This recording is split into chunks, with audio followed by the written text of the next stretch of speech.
and it was at the time that we acquired the canoe as an organization, it was literally falling apart. All of the canoe a birch bark canoe is all sewn together with the inner bark or the inner roots, the roots of the conifer tree. These are spruce roots, and there's about 600 to 800 feet of spruce root in a birch bark canoe. And the roots were so brittle on it, they were just coming off. Some of the gunwales were lifted up off the bark. It was missing a thwart. Almost all of the canoe is original.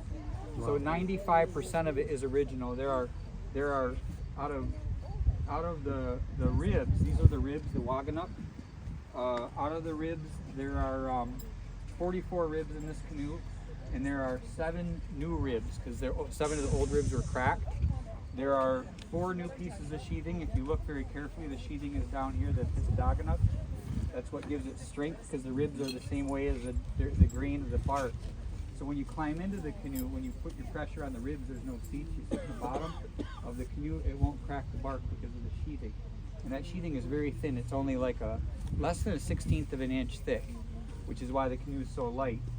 And then the man boards, these are called Odinamaganakajigan, and they represent a man and a woman in the two ends of the canoe, and they hold that together. That's what they represent. There's a symbolism and teaching in every part of a birch bark canoe.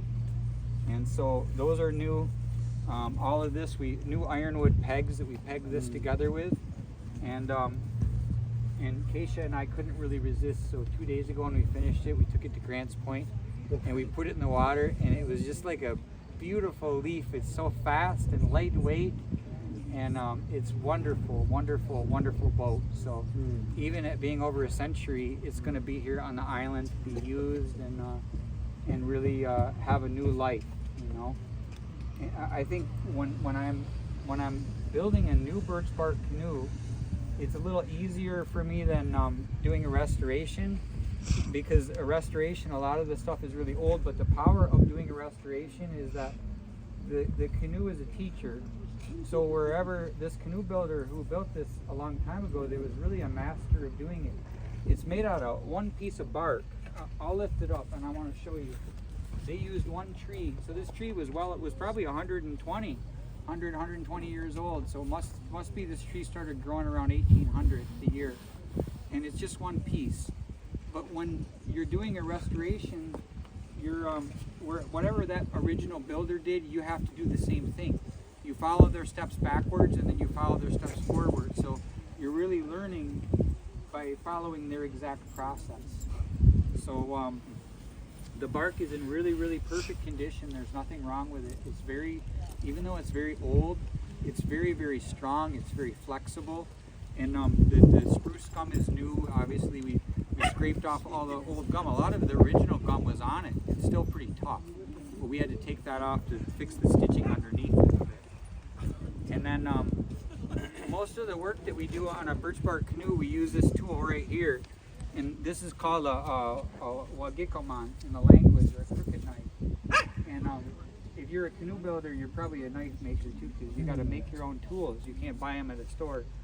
And this knife, the original knife, it wasn't steel. This was a moose rib. If you look at a rib bone from a moose, it looks just like this. And you split it in half and grind the pith off. And I've made those, and you can carve cedar with them and make nice curly cues. So once the fur trade came and the steel came, then people use these. But I want to show you how it works. So this is just a rough split that I split out of a log. It's kind of a scrap. But I want to show you how effective this little tool is.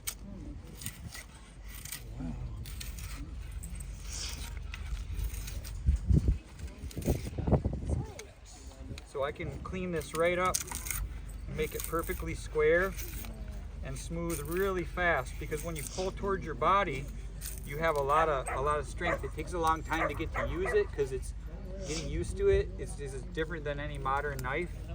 And then what I want to show you here is I can flatten the top of it.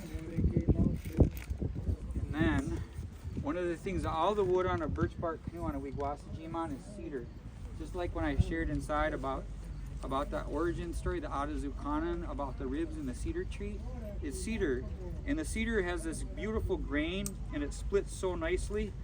So watch this. I can take my Well, get them on and I can start to open it up. Now watch.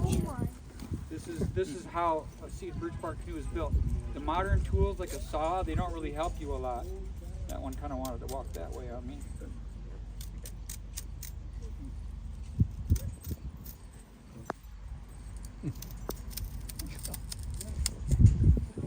But I can follow it right down one growth ring. Just like that. And so we can split our sheathing by hand. Hardly any knife at all. Just a cut in the end. And we can take it apart to the right thickness for the ribs and then for the sheathing. And then from there, it's just hot water. We don't use it, you don't need a steam box or nothing. You just take the hot water and you bring it to a boil and then you ladle it over the top of this and then you can begin to bend it. It's just like your noodles. You take spaghetti noodles out of the box and they're so brittle they crumble, but you put them in the hot water and they loosen right up. So that's what we do with the ribs. We bend two at a time right over our knee and we tie them up. Merv does it the same way. And then once they set to the right shape, then you can cut them off, and then they're not nailed in. Every one of these ribs is just held in by pressure. So when we put the ribs into the canoe, we put them all in at an angle. You know, we don't stand them straight up because there's a little notch underneath the inwale they fit in. And they stretch the bark out about 2 inches wider. That's a huge stretch. So if we just automatically just took one and pounded it in, it'd break the canoe.